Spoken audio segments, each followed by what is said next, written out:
Good morning, students. We have been doing simple present tense for last two classes, and today I have brought a PPT for you. This PPT is going to clarify so many doubts about this tense if they are occurring in your mind. So let us begin with our tense. Where do we use this tense? When we want to describe some routines and habits, we use this tense.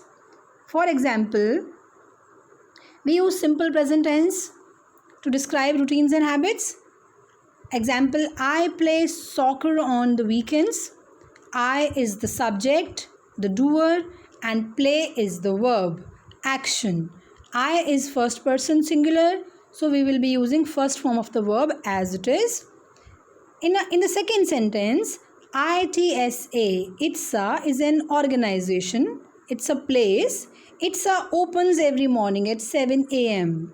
ITSA is a place, third person singular. So it is taking S with verb, opens. ITSA opens every morning.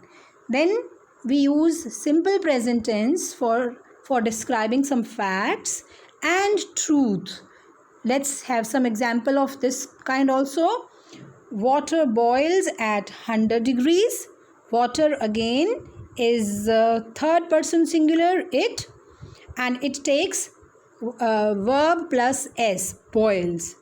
Bogota is the capital of Colombia. There is no proper verb in this sentence. This is simple present tense, but there is no proper verb. Is MR auxiliary has been used here. Bogota is the capital of Colombia.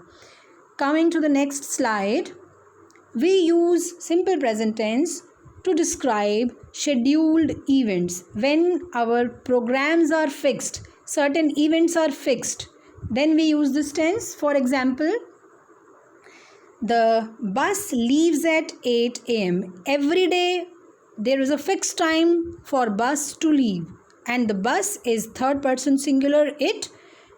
That is why verb leave, we add S here. The bus leaves. The English class begins at 7 a.m. English class again is a third person singular. Class begins. So children, this is how we frame a sentence in simple present tense. First, subject comes. Subject means the doer. Then comes the verb. Verb means the action which is being performed, and then comes the complement. Complement can be of different types. See, again the same composition I am showing you. Subject plus verb plus object, this way. Now here comes the person table. There are three persons in English language: first person, second person, and third person. First person is I, singular, plural we. Second person is you, and plural again you. And third person is he, she, it, or it can be any name of a boy or a girl or animal or bird, and plural is they. Now let us take one example. The verb here is go. I go to school, you go to school, we go to school, they go to school. All these four pronouns take go with it as verb, and third person singular, he, she, it, or you can say Sam or Priya or any name. Here we are using es with go. He goes to school, she goes to school, it goes to school, Sam goes to school. So this is the main point which you need to keep in your mind. When we are using third person singular, we are supposed to add S or ES to the first form of verb in this tense. Here are some more examples of the same kind. Here the verb is work. I work, you work, we work, they work. No S has been used here, but third person singular, he works, she works, it works. S has been used with first form of the verb. See, there are more examples. I go to market, you go to market, we go to market, they go to market. And specifically, last 4 sentences, he goes, she goes, it goes, Sam goes. In some assignments, I have noticed that children are using ing. Bache, I have never told you to use ing in this tense. Please don't use ing anywhere in this tense. Now here comes the negative sentences. With negative sentences we use do not or does not, and with I, you, we and they, these 4 pronouns, we use do not. We do not, do not go to school, we do not go to school, you do not go to school, they do not go to school. And when it comes in terms with the third person singular, he does not go to school, she does not go to school. This way you are going to use it. Again, there are so many examples of negative sentences, and the verb here has been used as play. On your left side, you can say all affirmative sentences. I play football, you play football, we play football. And on your right hand side, you can see all these affirmative sentences have been converted into negative sentences by using do not or does not. Please pause this slide for a moment, read it carefully, and then come to the next slide.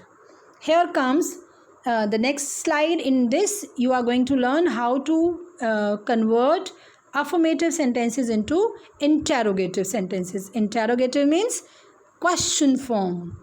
Same verb has been used. I play football. Do I play football? Again, the same formula will be applied here. Do and does. We will begin our sentence with these two, do and does, and does will be used with third person singular. So pause this slide also and read it carefully and understand it properly.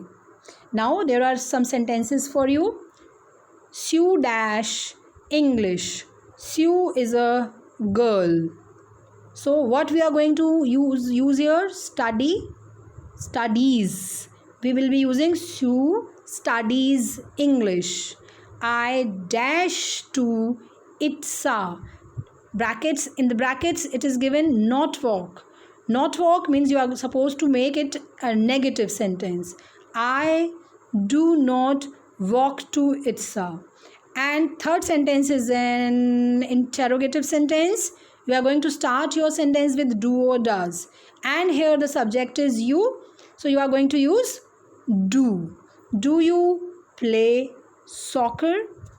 So these things make so many things clear to you. Here are the answers of the same sentences.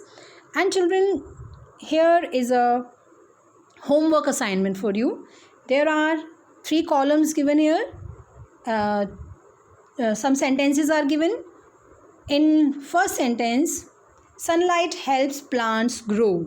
You are supposed to make negative and interrogative sentence. If negative is given, you are supposed to make positive and question. And if question is given, you are supposed to make positive and negative. And along with this homework, I will be giving you one more homework that will be in a paragraph form, and you will write that paragraph and send it to me for correction. I think these 3 classes make you understand this tense properly. We will be practicing it more, and in my next class I will be taking next tense. So by the time, goodbye and have a good day. Thank you.